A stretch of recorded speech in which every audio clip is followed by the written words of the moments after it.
Number 176 is your Ikenga. That is going to be the shrine figure by the Igbo peoples in Nigeria, 19th, 20th century. And this is a wood sculpture, so it's carved. I'm going to use what the College Board put together because they have all the information here. So the Igbo peoples are an upwardly mobile society. So what that means is very much like how we are here. We're born into these different social classes, and then depending on your work, you can work your way to an upper class. So it's the same idea with the Igbo people. These sculptures are commissioned by men for their private home altar, usually after they've achieved something significant. And then if they have more achievements throughout their life, they might commission a new one to showcase their upward rising status.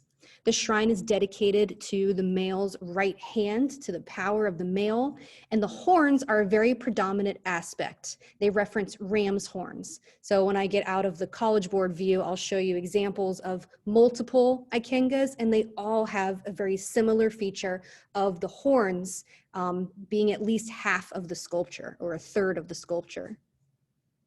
Okay, let's move this forward. All right, what do art historians think of this work? Ikengas are part of a male cult.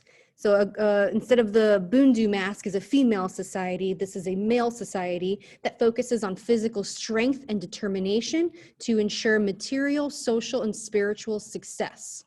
What is the interpreted purpose? Ikengas help men focus on success in their material and spiritual life. Ikengas connect men with their ancestors, providing protection and strength. So that's the function. What is the interpreted meaning? So the content. The features of Ikenga signify the ideal traits of a man. So it's talking about how the form, the horns of the ram, the hands, the scarification, that's what we can see on the sculpture, how that relates to the meaning, the content. So the horns of the ram represent restrained power and strength.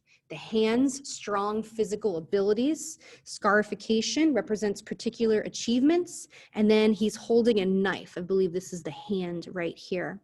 It represents the male's sharp cut of decisiveness. Moving right along, boom. All right, how do art historians think the work was received when created? So commissioned by men for their personal altars, the Ikenga incorporates a man's spirit, his ancestors, and his power. It was activated through prayer and gifts of food and drink.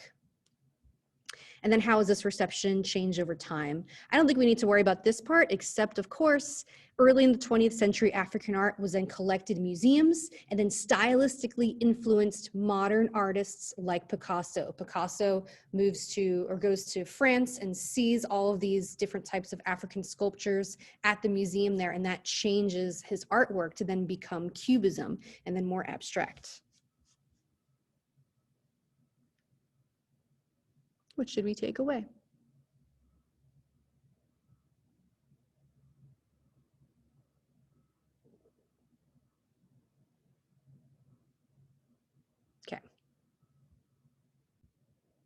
Okay, here's a few more examples of different Ikengas. So you can see they're all wood. You can see they all have a head. They all have horns coming out of the head. The head and the horns are very predominant in the sculpture.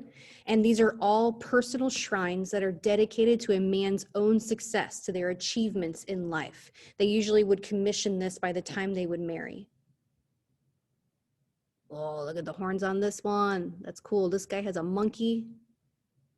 All right, so here's from the College Board, so I'm just going to read this. Ikenga horns are often identified as those of a ram. They recall the expression of the Igbo that a ram fights with his head first, suggesting that any action is taken with the head first. Therefore, and this is what we should take away, the horns allude to the aggressive power and strength of the head.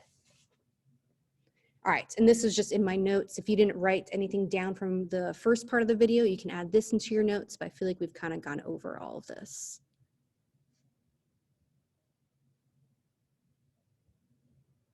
Oh, and I wanted to share, I just got this book in the mail the other day. I'm very excited. It's about a little boy who gets an Ikenga sculpture and it becomes powerful, and I'll let you know how it is after I'm done.